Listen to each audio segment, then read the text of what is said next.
Hey guys, today's story is about a narcissistic problem player that learned his lesson. So here's a story that I always get a lot of eye rolls and head shakes from telling. I'll call this tale the tale of the Amazon sword.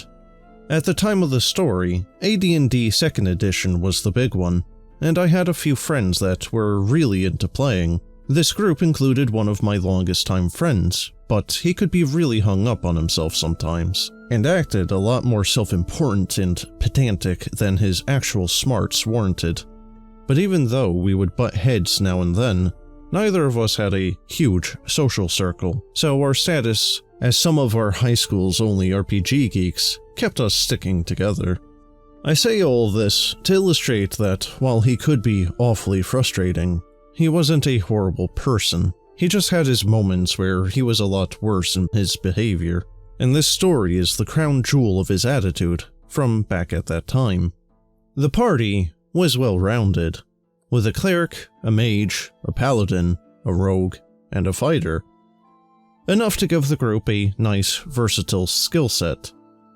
My friend, who I'm going to call JW, played the paladin, and he did his very best to try to min-max this character and make him the best at what he chose to practice. He was also very quick to swoop in on newfound loot, just to increase his own AC, damage, and so on. After a battle, the random treasure charts hadn't been kind, so I set up an after-conflict encounter, and the party happened on a still-smoking battlefield where a band of orcs had fought a tribe of Amazons, and it had turned into a stalemate, with neither side really winning. A few from both sides had fled, but the bulk of both forces had been slaughtered.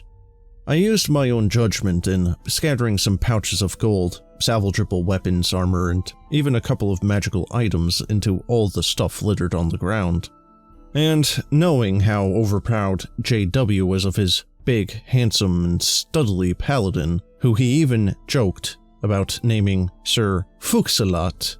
And yes, the pronunciation is just as juvenile and cringy as you would expect. I thought I would throw him a curveball.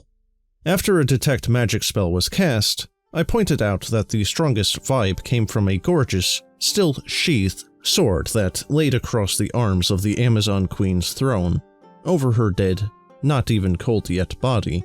So, to be fair, and give him a shot at guessing what the sword did, I went into a great description. It was engraved along the handle, crossguard, and sheath with images of strong female warriors, looking proud and confident, and the inscription on the sheath in common read quite plainly, "By no man's hand may I be bared." JW, of course, smiled and nodded through all of this, just anticipating a massive bonus to hit and damage.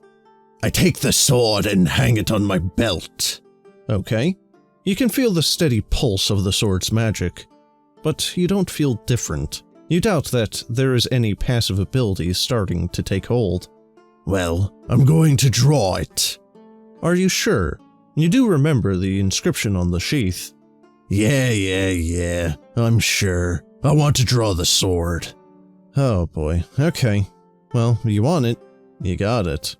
Suddenly, as the point of the sword clears the sheath, JW's paladin is suddenly hit by a big surge of magic. Bright yellow light flares around him, and he faints. When he wakes up, sword close to hand, he clears his head and stands up, asking aloud what happened. And then, with some help from me, it dawns on him. Suddenly, everyone else in the party seemed a little taller than before, and his armor didn't fit as well. It pinched some, especially around the chest and hips. As realization finally crept into his munchkin brain, he widened his eyes, dropped his jaw, then flew into a huge, shouting tirade about how I've suddenly ruined his character this way, and he can't even imagine playing him anymore, now that his paladin's manhood has been stolen. So, he narrated how his characters stripped off all of their armor, from helmet to waist, and then threw themselves onto this new sword in a deliberate suicide. And since we had gathered to play at my parents' house, and I was DMing, I just wasn't having an outburst like this. I told him in no uncertain terms to collect his books and such, and to go home, and he could come back another time. after he had time to cool off. He left, muttering under his breath, and the rest of us carried on playing without him. After about 20 minutes, though, there was a knock at the door. He was back, but a lot more humble about the way he had acted, and after a little hesitation on my part, he reassured me that he would keep a better grip on his temper, and I told him that was fine, and he could rejoin us.